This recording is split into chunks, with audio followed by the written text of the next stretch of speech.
이번 하락장은 우리가 평생 지속할 투자 인생의 첫 장애물입니다. 이 장애물을 극복하지 못한 사람은 영원히 시장에서 퇴출당하거나 다시 강세장이 찾아올 때 또 뒤늦게 욕심부리는 같은 실수를 반복할 것입니다. 반대로 이번 하락장을 극복한 사람은 언제가 될지 모르지만 또다시 안녕하세요. 투자를 기록하는 구호개미입니다. 드디어 피말리는 22년 미국 증시가 폐장했습니다.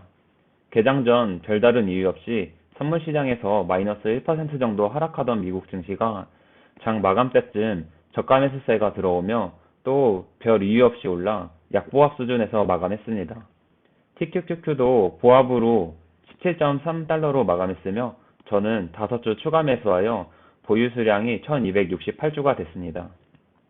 22년도 마지막 거래일이었던 금요일 미국 증시는 앞서 말했듯 볼만한 지표나 이슈가 없는 주가 흐름이었습니다. 연말이라 월가 트레이더들도 휴가를 쓴 사람이 많고 시장은 거래량이 확 줄어들어 금요일 시장 움직임에서 큰 의미를 찾으려 할 필요 없습니다.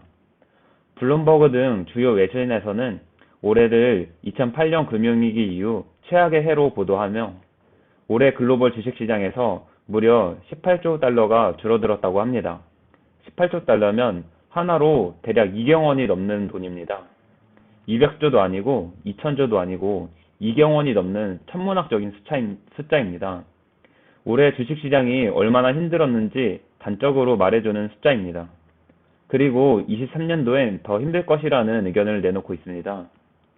러시아 우크라이나 전쟁, 중국 코로나 이슈, 연준의 긴축이라는 세 가지 커다란 악재가 주식시장을 짓누르고 있으며 여기에 더해 경기 침체, 기업 실적 악화라는 추가적인 불확실성이 존재합니다. 저 또한 이런 이유에서 23년 주식 투자도 역시 만만치 않겠구나 하는 생각이 듭니다.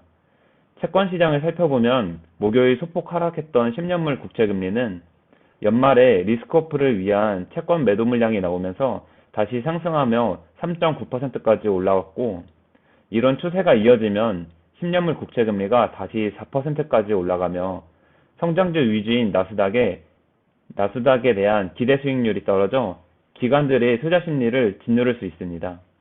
한편 내년 6월까지 계속 금리를 인상하여 최종 기준금리를 5.25%로 전망하는 시장 참여자들이 급증하자 2년물 채권금리도 크게 상승해 4.4%를 넘어섰습니다.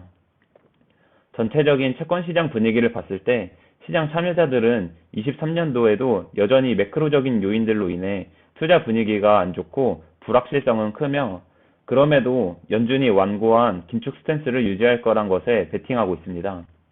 국채금리는 상승했지만 다행히 달러 지수는 박스권을 하방 이탈해 103 아래로 내려갈 듯한 모습을 보이고 있습니다. 한때 1450원 근처까지 올라갔던 원달러 환율이 1260원까지 내려왔습니다. 이에 따라 환차익이 없어져 저희 TQQQ 원화 수익률과 외화 수익률이 거의 똑같아졌으나 확실히 같은 금액의 원화로 해외 주식을 더 많이 살 수 있는 것은 좋은 것 같습니다. 아직 하락장의 한가운데 있고 시장은 여전히 불확실성으로 가득하지만 우선 한 해 동안 주식시장을 떠나지 않고 잘 버틴 저와 여러분에게 너무나도 수고 많았다는 말씀을 드립니다. 저를 포함해 대부분의 투자자들이 아마 2020년 코로나 팬데믹을 전후로 시장에 참여했을 거라 생각합니다. 2020년 이후 엄청난 유동성 공급으로 전 세계 주식시장이 엄청난 상승을 보였고 주식시장이 유동성을 감당하지 못하자 내재 가치가 없는 이름도 몰랐던 알트코인, NFT 등 하는 것들마저 미친 듯한 가격 상승을 보여줬습니다. 심지어 옆집 강아지마저 가격이 올랐다 해도 과언이 아니라고 생각합니다. 무가치한 것들마저 가격이 비싸지면 그때가 주식시장의 고점이다 라는 앙드레 코스톨라니의 명언처럼 결국 엄청난 돈풀기로 인해 인플레이션이 발생했지만 작년 연준과 파월은 인플레이션은 일시적이다 라는 망언을 하며 긴축은커녕 테이퍼링조차 제대로 하지 않았습니다. 안 좋은 일은 늘 한 번에 일어난다고 머피의 법칙처럼 불타고 있는 인플레이션에 러시아 우크라이나 전쟁과 중국 코로나 봉쇄라는 기름을 콸콸 부어 전 세계는 40년 만에 최악의 인플레이션을 직면했고 연준은 갑자기 인플레이션 소방관을 자처하며 4연속 자이언트 스텝이라는 유례없는 금리 인상과 양적 긴축을 단행하여 뚝이 무너진 듯한 주식시장에서는 유동성이 새어나갔고 이 모든 게 1년 내내 지속됐으며 현재 진행 중입니다.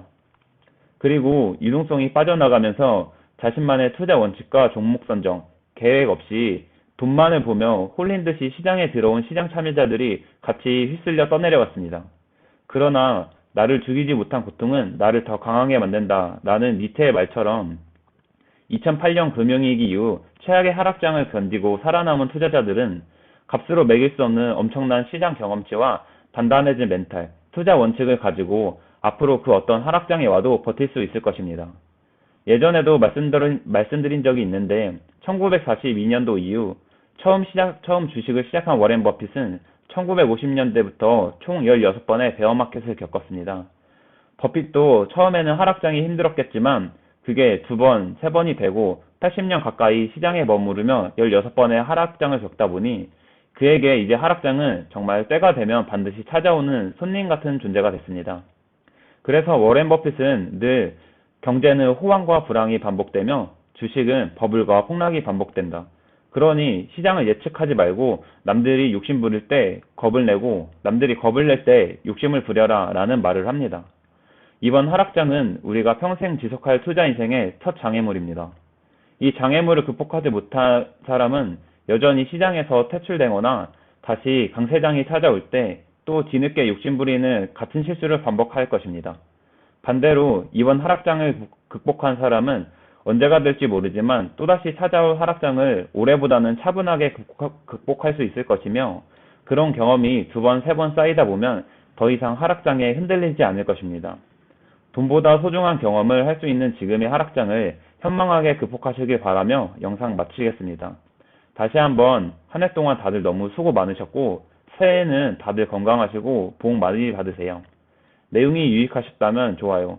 앞으로도 구호개미의 투자 과정이 궁금하시면 구독, 미국 증시나 투자에 대한 의견은 댓글로 부탁드립니다. 영상 시청해주셔서 감사합니다.